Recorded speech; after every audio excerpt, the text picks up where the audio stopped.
Hello दोस्तों, स्वागत है आपका मेरे इस कहानी कविता चैनल पर। मैं आपको एक कहानी सुनाने जा रही हूँ। कहानी को लाइक और ज़्यादा से ज़्यादा सब्सक्राइब करना। कहानी का शीर्षक है मन की खोट। दो बचपन के दोस्त थे, जीत और दीप। दोनों स्कूल में इकट्ठे पढ़े लिखे थे। दोनों अब बड़े हो चुके हैं और अपनी ज़मीन पर खेती बाड़ी करने लगे हैं। प्राकृतिक रूप से उनकी ज़मीनों की हद मिली हुई थी।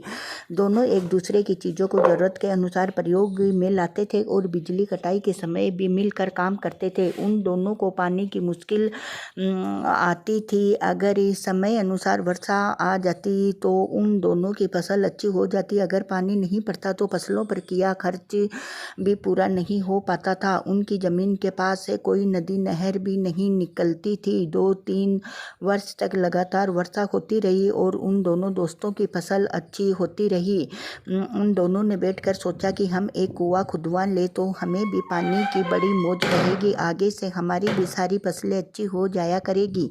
जीत की ज़मीन दीप से काफ़ी अधिक थी। जीत ने कहा कि मैं अपने खेतों में कुआं खुदवा लेता हूँ। एक कुएं का पानी हम दोनों की ज़मीन के लिए बहुत अच्छा है।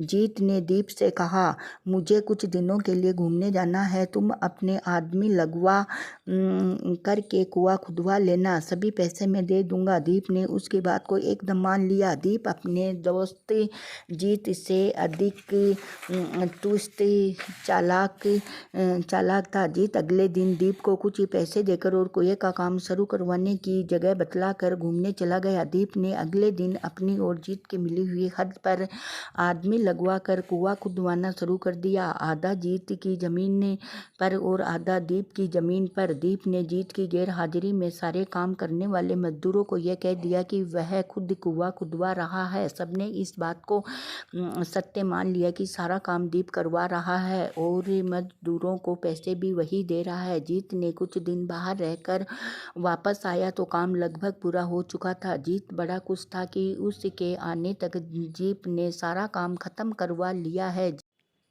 जीत जिस जगह कुआं खुदवाने के लिए बताया गया था उसी स्थान पर कुआं ने खुदा हुआ देखकर उसको बड़ी हैरानी हुई। परंतु दीप के ये कहने पर मैंने तो पता करवाया था उसी जगह जहां तुम कह रहे थे। पानी बहुत नीचे था, इस स्थान पर पानी ऊंचा था, इसीलिए यहाँ खुदवाया है। जीत ईमानदार व्यक्ति था।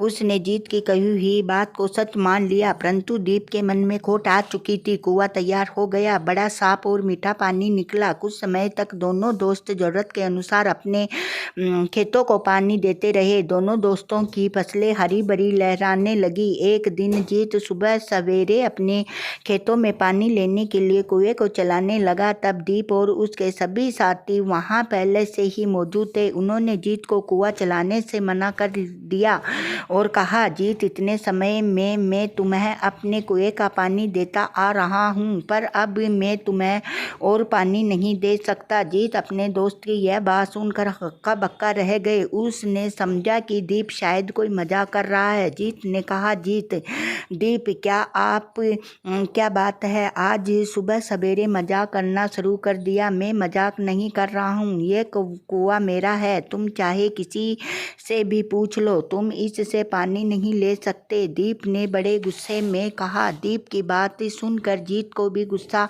आ गया। दोनों में काफ़ी कहा सुनी हो गई। दीप के साथी भी कहने लगे, ये कुआं तो दीप ने बनवाया, सारे पैसे इसी ने खर्च किए हैं। तुम गांव में किसी से भी चाहे पूछ लो। जीत का माथा ठनका। अब उसे सारी बात समझ में आ गई कि दीप ने उसी जगह कुआं क्यों नहीं बनवाया जिस जगह वह कहकर गया था। आखिर मुकदमा कचहरी में पहुंच गया। राजा ने बड़े ध्यान से दोनों की बात सुनी और दोनों को अगले दिन का वक्त दिया।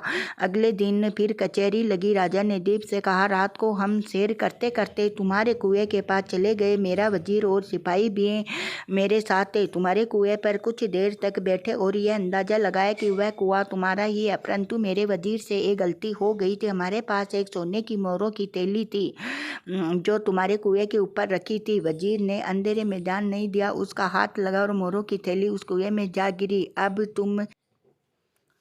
तुम दौड़कर अपने कुएं की तरफ जाओ और अपने कुएं से मोरों वाली थैली निकाल कर ले आओ। अगर तुम शाम तक मोरों वाली थैली निकाल कर न लाए तो तुम्हें उसकी सजा दी जाएगी। दीप को राजा की बात समझ आ गई। वह दोनों हाथ जोड़कर विनती करने लगा, महाराज, वह कुआं मेरा नहीं है, वह जीत का ही कुआं है। वह कुआं मैंने जरूर बनाया था, परंतु उसके सारे पैसे जीत ने ही दिए थे। मेरे मन में खोट आ गई, मेरी अक्ल पर पर्दा पड़ गया था और मैं दोस्त द्वारा की गई भलाई को भी समझ नहीं सका। अब यह कुआं मेरे दोस्त जीत का ही है। मैं आप से भी और जीत से भी दोनों से हाथ जोड़कर माफ़ी मांगता हूँ। इस कहानी से यह शिक्षा मिलती है कि दूसरों की चीज़